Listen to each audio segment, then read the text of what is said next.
Paulie Wiswood here, live with What Do You Collect at NFT NYC. Guys, we're going to check digital collectibles out here. We're going to take a look at some great speakers, some great displays. Stay tuned. What Do You Collect live from NFT NYC 2025.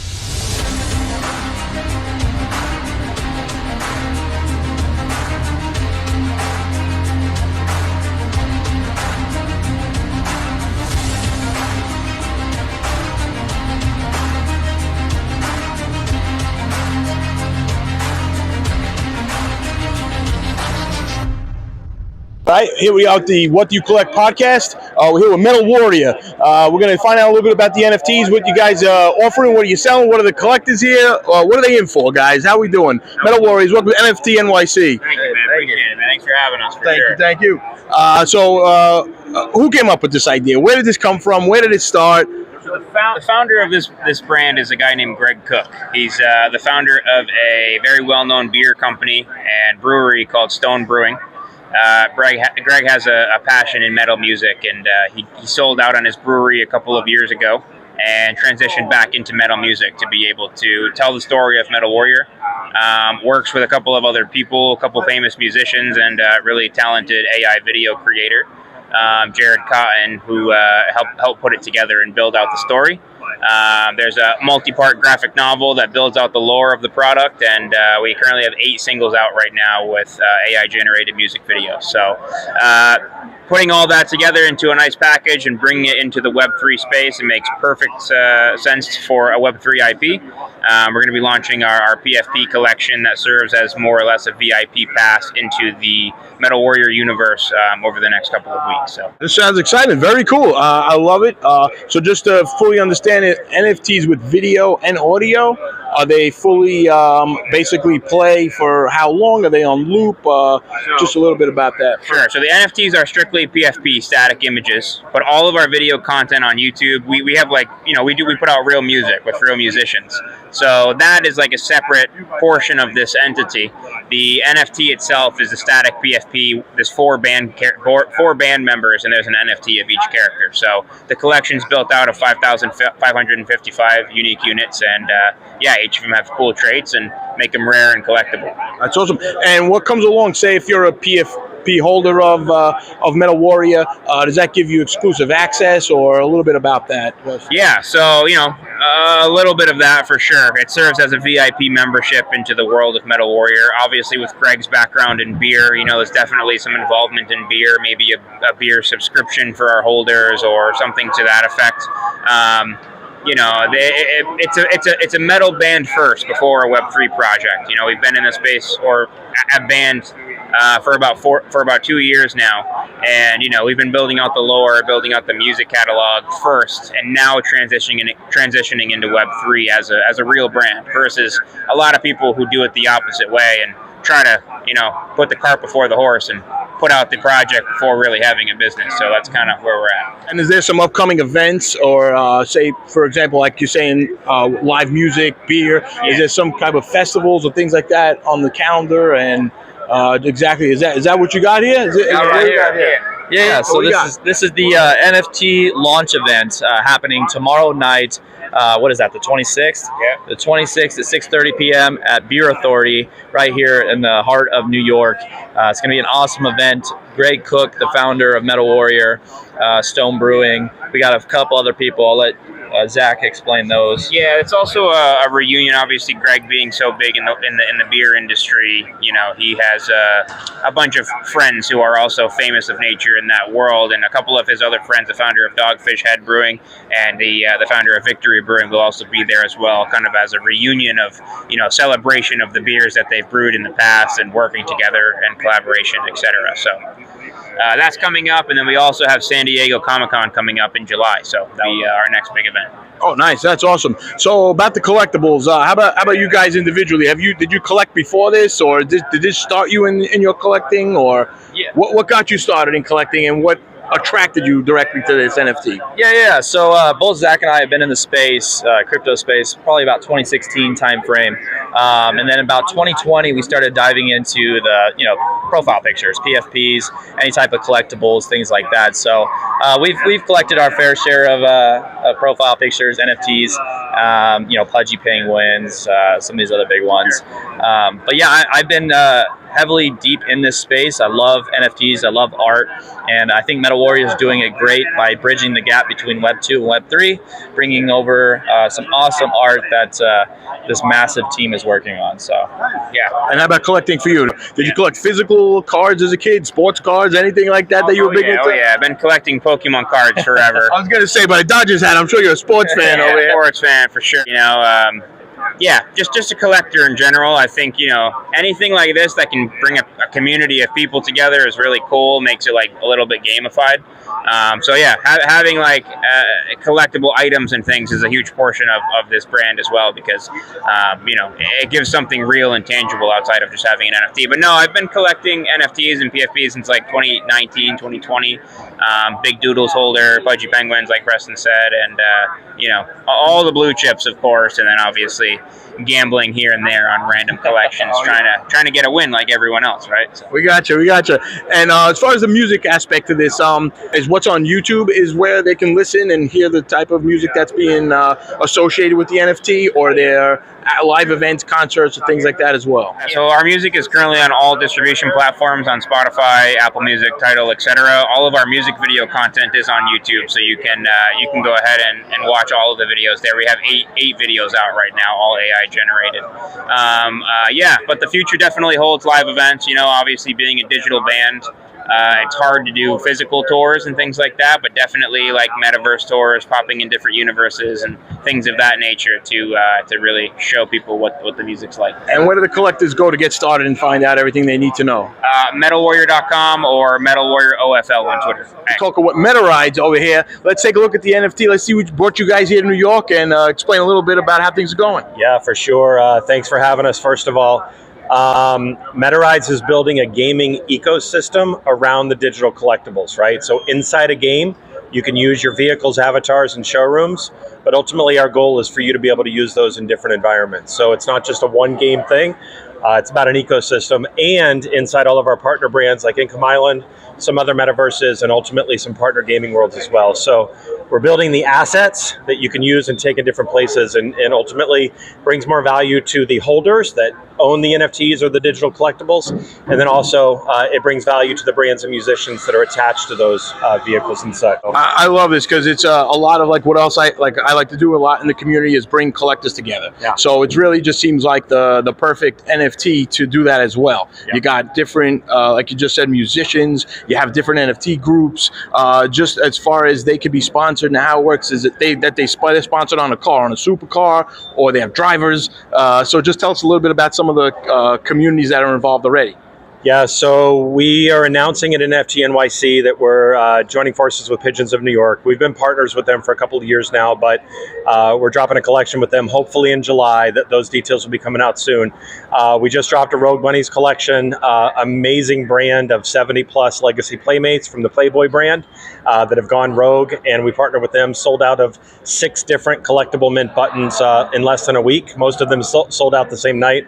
And then we also signed a deal with Tootsie Brand to bring candy-coated digital supercars and alpha futuristic cars to the blockchain. So there's a lot that's happening. I think with the Tootsie Brand in particular, it's a Web 2 legacy brand, right? Everybody seems to know, Mr. Owl or Tootsie Pops or whatever.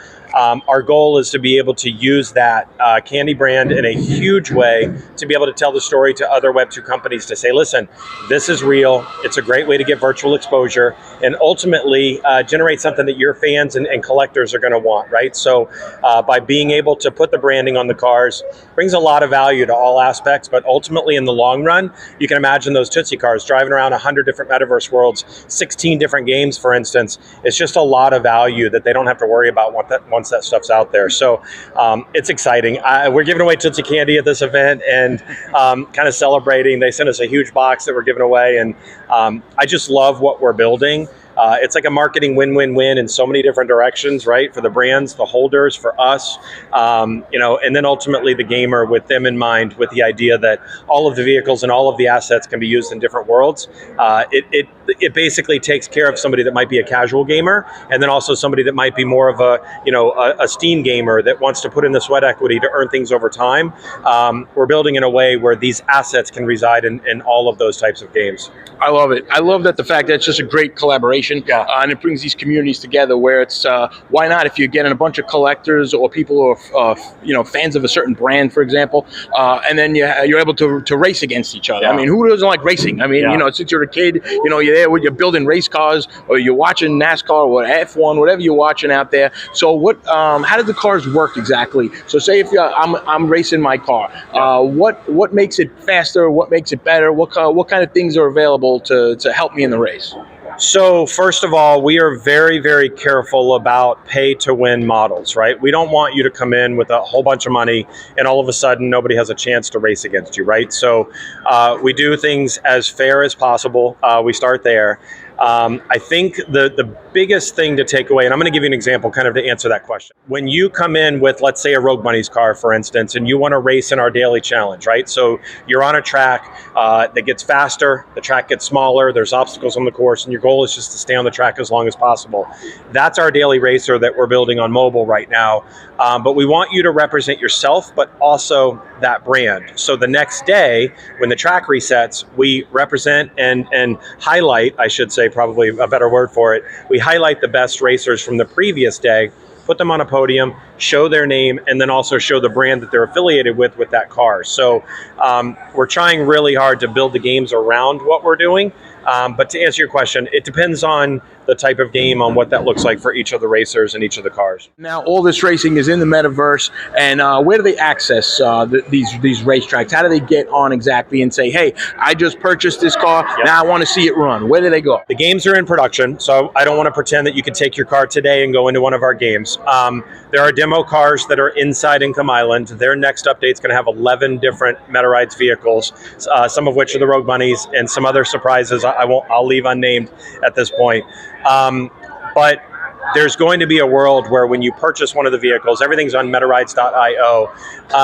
You'll be able to log in with your wallet, make a purchase. We do also, I think it's important for me to say that we're very, very conscious about not using too many Web3 terms. Everything is purchased with USDC, so we never scare away a gamer with a 0.02 price, for instance. And then we take it next level where if you want to do a social login, you can do that as well. Shout out to Dynamic XYZ and CrossMint for making those things possible with our platform.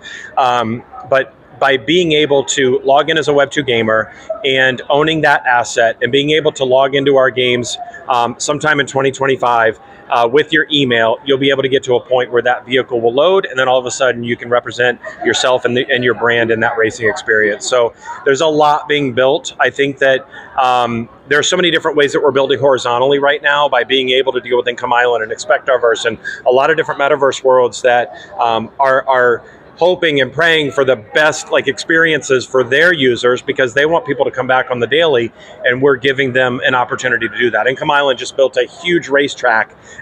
It's like an obstacle course that they call it, utilizing our vehicles, and I think that that's also going to be a way that they get DAUs or daily active users to come back, every single day or as much as possible. So we're trying really hard to be creative and also build something that's just so unique and exciting. I will say this. We're not, just getting away from the collectability side of it as well, right? These are digital collectibles. Within each of the collections, we do all sort of Easter eggs, or, we had in each one of our mint buttons for the 4 vehicles that we had for Rogue Bunnies, we had one vehicle per collection that had an actual video on the car. So the wrap on the car was a video that had something to do with the brand or, the Rogue Bunny that we had on that particular collection. So we had video wraps, and it gets confusing in times because it's not just a video of the car, it's a video that's on the car, and it's crazy. So we do try to focus on the collectability side as well. We think that's mega important as we, continue to introduce Web3 brands to our ecosystem and ultimately, potentially, mashing up worlds with other Web2 brands. I appreciate it. They look so cool. They're awesome. Such a great collectible. Holder, by the way. Yes. Yes. And a holder. Yeah. I do own a Metarides car. I think this is great. I think it's just a cool product. I love like the collabs and everything that you have going on with it. And there's additional purchases as well, right? As far as if you have a car, you can buy a driver. You can buy something that goes along with it. Just a little bit about those extras that come along. Yeah, with for sure. We have plans for the avatars. We have racing avatars out now. Those minted out for Rogue Monies as well. And then we have showrooms, right? So the showrooms give you an opportunity to display everything that you own. Again, different use case for different games, but the showrooms, there's little nuggets in there that people don't really know what they're used for yet, right? We have avatar display units. So you can be one avatar in the game, but if you want to own 10 different avatars for a certain brand, you can ultimately have them on display inside your showroom. So I think that it's important for, building for today and the collectability aspect for today, but also building for the future, right? And we create things with a lot of different builds in mind because we want the showroom, for instance, to reside inside a mobile title, which might be look a little bit different than it would inside a Steam title, for instance. So there's a lot being built behind the paywall at Metarides, but at the moment, it's about the collectability side and the partnership side. But we're bringing some pretty powerful brands together. I will say this, we've got Bitcoin cars that are coming. We've got more Metarides cars that are coming. Unstoppable Domains was a partner that we had about almost 2 years ago now. We created a collection of supercars for them. We're going to be circling back right before the game is released to do more with Unstoppable. So shout out to Sandy Carter, COO Unstoppable. She's amazing. But we're just really, really doing everything that we can to build with the right brands and build the right way so everything that we're doing is sustainable. This is awesome. Thanks, Mike. I appreciate it. Guys, get in the driver's seat here and follow Metarides. Come on. This is great. Take a look at it. And where can we find out some more information? Metarides Inc. is the Twitter or X handle, and everything is at metarides.io. So super easy to find us. Appreciate it. Thank you so much, Mike. All right, here we are. What do you collect? Live from NFT NYC. We got a couple collectors over here. So what brings you guys out to the... What's up? I'm ET. I'm here at NFT NYC 2025 to learn more about the space and check out some new cool projects. All right, and what brought you here, and what are you collecting? Are you ready to see you got yourself a collectible jersey on already? Yeah. It's from BSP. Just happened to be at NFT NYC. I think it's a very underrated event. I think anyone who's interested in blockchain should be making an effort to be here. Mm-hmm. And what was your first digital collectible that brought you into the NFT world? First was a digital Funko Pop, if you can believe that. So nice. Funko Pop released the digital NFT, and that's what brought me into the whole NFT world. And what got your attention from there? What kept you going? What are you into? What really you have your passion? From there, I was fortunate enough to find the rabbit hole into my way to OpenSea. And my first collection that I ever bought was a collection called Tasty Bones, which is not around to this day. I'm wearing a World Wide Web, www, still have a medium apartment, not around. And then you got the old CPG relic here, crypto packaged goods, which is also, this is history. It's like a statue. It's to remember. You're like a walking NFT museum, this guy over here. How much do I got to pay for this admission? Very nice. This is all these poor guys' losses right here, one after another. I feel like. Want to forget. That's why you don't erase history. You learn from history. Listen, right? And it about 99% of the shots you don't take, you miss or something like that, right? Man. So you're taking shots. That's all it matters. That's all it is. And you got some cool merch. Yeah, and dude, it's better. I left my Moonbirds hat at home, so. Very nice, very nice. And how about yourself? What got you still collecting, and what some items that you still have and you love being a part of? Yeah, I mean, what got me into blockchain was Bitcoin and learning about crypto in general and the base layers of blockchain and what makes it have a use case in our world. And then minted a V-Friend, and then that just led to my road of complete degeneracy. And the V-Friends, you got the physical, the digital. Which one you collect and what's your favorite? Yeah, I got NFTs, cards, collectibles, stickers. I got it all. And did you get to go to any cool events, cool games, things like that? What'd you see? Yeah, I've been to all 3 VCons. Are you familiar with VCon? Yes. Yeah, so went there. Been the last 2 NFT NYCs. Been around. Yeah. That's fantastic. That's great. And what's the future for you guys? What do you think that you're going to be putting your money into? We said, I know you're into the Bitcoin. I was at the Bitcoin event out in Vegas there a couple of weeks ago. Just some great stuff at the Bitcoin conference. What do you guys? Are you heavy into that or? V-Friends, super fractors. Right? There we go. This guy's ripping packs over here, right? No, where are you tracking them down? Where are you getting them? I have a Teenage Mutant Ninja Turtle still in the box from when I was a kid. I'm that guy. Oh, nice. So I just have these boxes. I probably won't touch them. Nice. I got some old Compete and Collect boxes too I haven't opened, but awesome. Or maybe one day. I hear those boxes are selling like at double the price now, those Chrome boxes, something like that. They came out. Are crazy. Right? The Sapphire ones are going to be even more exclusive. So I would definitely... When do they come out? mid to late July. Mid to late July, they should ship. Don't, so. but just check out the VFriends sites for all that sort of All right, stay here with our collectors. Keep following and keep watching What Do You Collect?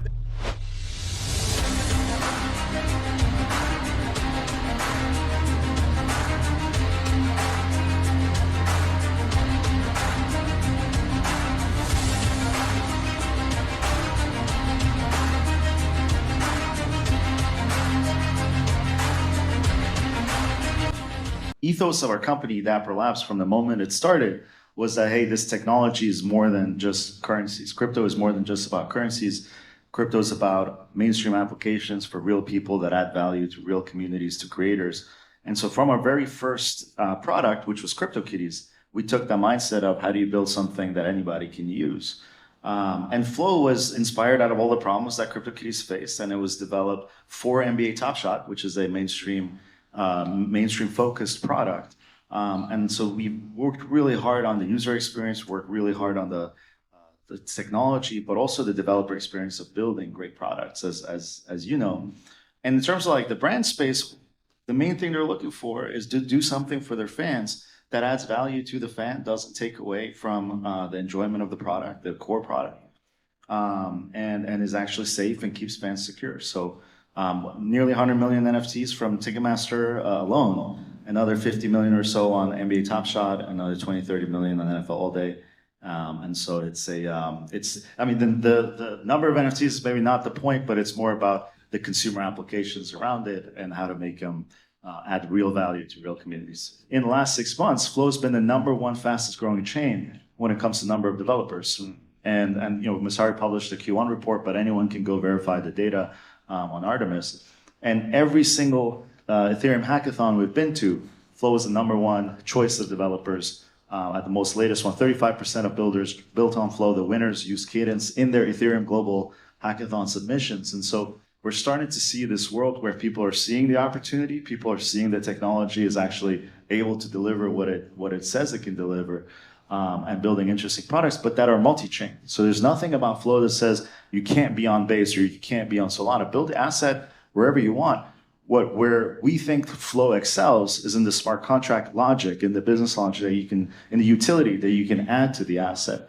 And so we're seeing a lot of patterns that people are, you know, building. But when it comes to sort of writing smart contract logic that hasn't been written anywhere else, pushing the boundaries of what's possible with crypto, that's what we built Flow for. And so now with the EVM equivalents, we don't consider anybody a competitor. Go build anywhere, but the part that you can only build here, you have to build here because it's impossible to build anywhere else. Every Disney Plus subscriber, whoever here is a Disney Plus subscriber, you can go to perks.disneyplus.com in the US. It'll be rolling out globally after this, but Disney Pinnacle, which is our product, is the only Web3 product. Anyone can go claim a free mystery capsule, and that kind of starts your collecting journey, your fandom journey within Disney Pinnacle.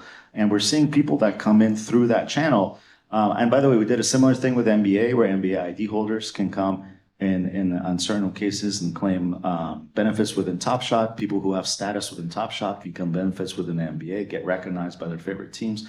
And so kind of bringing these things together in an open format where the partner is excited about it because we, as Dapper Labs, we're adding value to their communities, but also doing it in a way that's transparent, doesn't rely on sort of data sharing agreements, et cetera, and is kind of fully decentralized. So it's projects like that. I mean, the ironic part of mainstream adoption won't be televised is we're doing a lot of things that are televised, whether it's the NBA stuff, whether it's the Disney stuff, but it's kind of behind the scenes where users are coming in, having fun, interacting with other fans, and not thinking to themselves, oh, this is crypto or blockchain or NFTs under the hood. But everyone's got a wallet, and our goal is to put a wallet in every NBA fan's pocket, every Disney fan's pocket, and then start building applications that add so much value that they're going to connect that wallet into a decentralized wallet, non-custodial wallet, start piping in their stable coins, using it as the sort of the hub for their digital lives. And I think it starts slow and then accelerates is how I think about it. We're here with Blink Planet. We're just talking NFTs here. Why did you come to New York? A little bit about the owner of the NFTs and how did it all started. So what were you just telling me? You were about to tell me something about the creator here. Yeah, the sort of Blink Planet, he's an art collector. He Oh, owns wow. galleries in Israel. He owns one of the biggest glass sculpture collections in the world. Wow, that's amazing. Fun fact. And wow, and where is that sculpture? Where is it being housed? Is it on display or is it? He has a gallery in Tel Aviv. Oh wow, that's amazing. And so from that, how did he decide to get into NFTs? How did it all start? Well, Blink Planet starts from art. As an art collector, he saw that the artists that were trying to make it digital were struggling to find somewhere to sell their art. And now it's easy for us to talk about digital art, considering a connection with developers, with community managers, with people that have a strong basis, a strong interaction online. But art, this is new for art, and he was trying to create something that could be accessible for artists from many different kinds. So he built Blink Planet to provide a way for Blink Planet Studio, that came before Blink Planet platform, to show their art to the world. So this was the beginning. And this says a lot about what we're trying to do. What we're trying to do is we are building a platform, a marketplace, an NFT / digital asset marketplace that is accessible. We want people that want to collect art to have access to it without the struggles that are inherent to Web3 technology, creating wallets, forgetting passwords, blockchain, magic key, and etc. We're trying to make it seamless. If you want to collect, if you want to get in touch with artists, you can find your home in Blink Planet without having technical knowledge, walletless, with your social login. So that's what we're trying to do. What exactly Blink Planet is? Blink Planet is a marketplace. It is a marketplace for digital assets. But for example, if you create an account in Blink Planet without your wallet, you can log in with your wallet. But if you don't, we create a wallet for you, and you don't even have to know. You can buy a collectible, a digital asset that could give you access to a concert, for example. It could be a ticket, it could be whatever. And we offer the minting as a service for free. So you can buy a digital asset, you can get the benefits that are attached to it without even knowing about blockchain, about NFT. This is what we're trying to do. We want to make it transparent and seamless. It really simplifies it for just a common collector or a common user that says, hey, I don't really know about setting up a wallet, but I can go through Blink Planet, just quickly with my social login, buy exactly what I see, and that way it'll be housed in your wallet, basically that's minted online for them, and they could log in at any time and see what's in their collection. Absolutely. So whatever you want to learn about blockchains, wallets, NFTs, in Blink Planet you'll be able to mint your NFT as a service for your charge, and then taking it to your wallet and taking it whatever you want or need. And what kind of NFTs right now are being offered on the marketplace? So what are some of your biggest sellers? What are some of your biggest clients on there? Nice. So right now, we are selling, well, we could call it a collection if we see it through the NFT view, but it's a ticket. We're selling a ticket to a concert, a trap music concert in Brazil.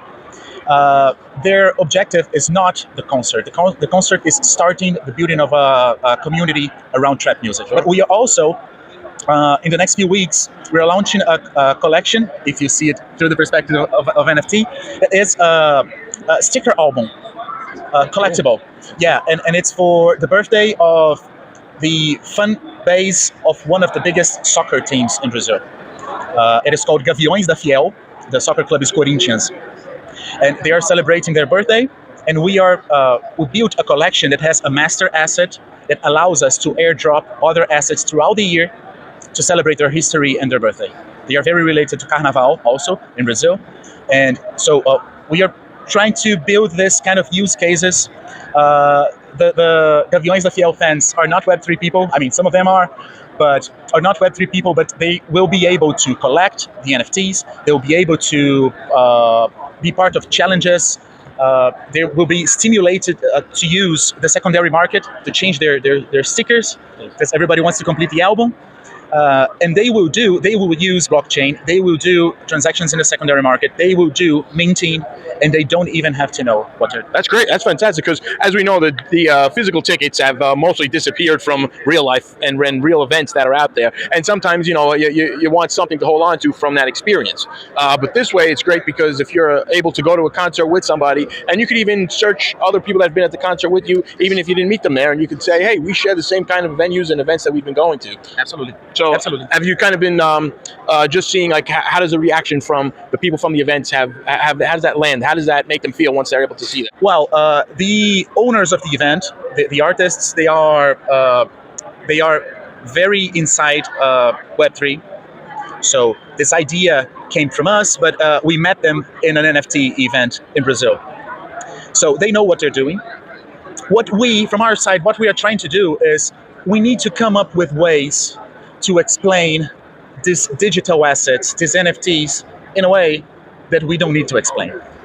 So what we are testing in this venture, through this concert, is communication, is language. I really do believe that we have plenty of words in our dictionary, so we don't need to invent. It's not an NFT if it gives you access to an event. It's a ticket. It is not an NFT if it changes your character inside a game. It's a skin. So what I think is we are trying to explain a very complicated thing in a very complicated way, and this will not help people get to use and benefit from Web3 technology. It's one thing to explain, how something works if you want to go into the deep discussion of it, but it's great that you're really simplifying it and making it that the average fan or the average concert goer could just go on, collect something without them getting the backstory on exactly what it translates to digitally. Where could someone go to find out some more information? Where do they go to direct exactly to sign up and see what you guys have to offer? Good. Go to blinkplanet.com. Also find us in social at It's Blink Planet. ITS Blink Planet. You want to tell us a little bit about the display? Yeah, of course. Here we have the NFT digital frame. So as we can see the pictures on the screens, that is the real NFT from the artist. As you can see from the tail from the screen is quite different from ordinary screens because we use QLED backlight technology. So this makes the picture looks more brighter. 3D almost. Yeah. It really comes out. That's great. That's really cool. Yeah. So this is our hardware work. So it makes your NFT more visualized to people. Also with our screen, we also have a software that we will apply and ChatGPT to make it AI assistant to you. So you can wake up the screen by call the names of your fire and your pictures you wanted to show.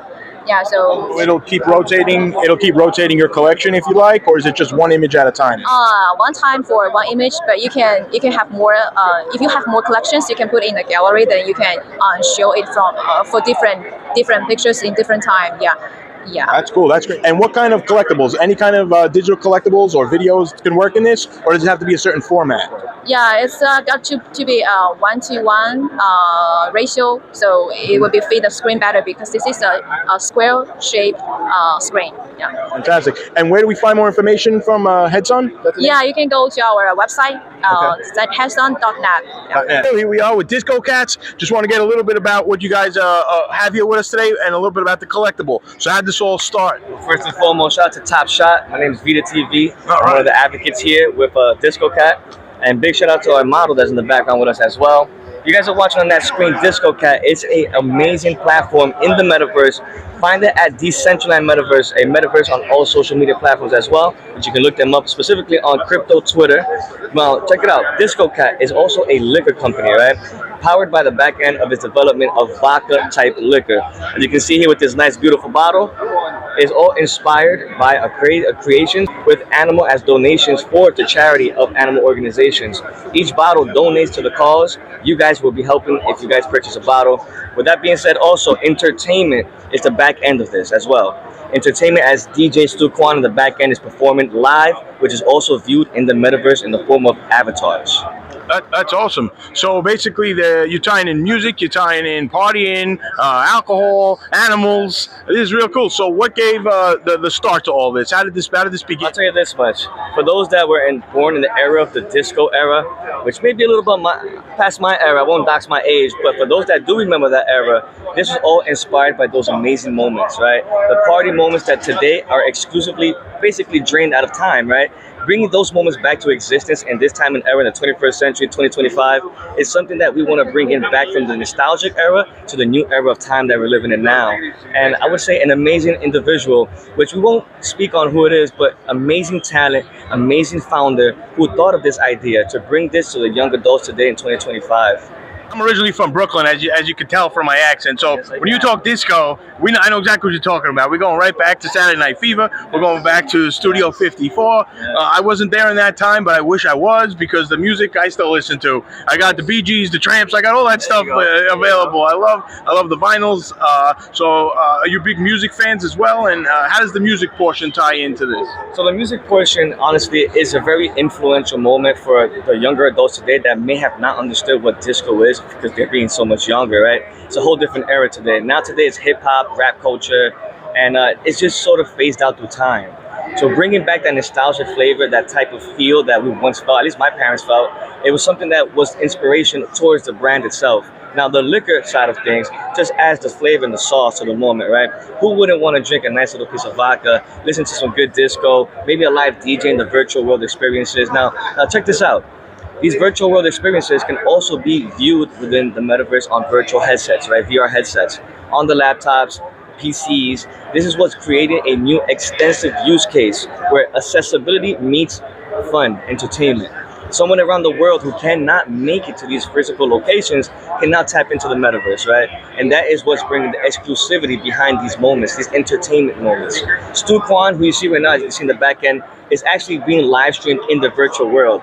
Each avatar that you see there represents an individual from somewhere around the world. Those individuals are coming in to party like if they were part of a nightclub, but they're hanging out with all of the people that may be from different regions of the world.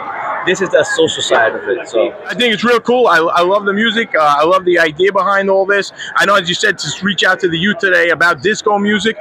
Panic at the Disco might be the only thing they know about disco. It's not a tragedy, though. It's not a tragedy. Yeah, very true. Remember that very song? true. Yeah, I remember that one, man. Thank you. And how about yourself? What got you into taking a look at these collectibles? Well, I haven't collected anything yet, but I am interested. Maybe. How about as a kid? How about your collectibles? Pokemon Pokemon for I knew you sure. collected something. All right. Yeah, no, but Pokemon is definitely my go-to. I actually grew up in downtown Manhattan near Chinatown, so that's where that came in. Okay. Everyone's a collector. You just got to find out what it is, whether it was as a kid or you never know. Things come back around nowadays. So it's great to tap in and take a look at what you guys have. And where can we find out more information, exactly where to go? Well, you can check out on social media on X, Discocat. You can also check out more information that's being broadcasted and coverage with Vita TV, VTATV_ETH.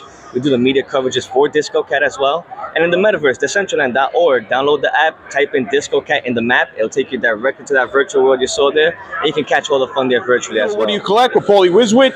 We're here to talk a little NFTs today at the NFT NYC. Guys, how we doing? How's everything going so far? Everything's going great here. It's going great. And what do we got for us today? What do you guys? Where you from? And what NFT here you showing us? I'm from Philadelphia. Are you from Philadelphia?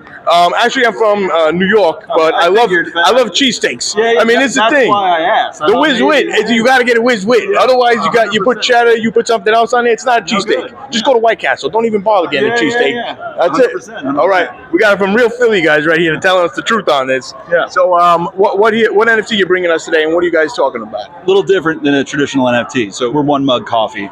We're a brand built on a mission, but we're built by community. So all of our members are on chain, right? So we have a membership rather than just having subscriptions, and those people get close access to the brand and a bunch of cool stuff. As far as being a member, that's the only way you can order the coffee. That's the only way you can get it. Anybody can order the coffee. Okay. Our members have a unique store that they're able to go into. You get rare roasts, you get discounts on everything. Okay. So it's just a little bit more of an intimate interaction with the brand. You're kind of a part of the community more than just a consumer.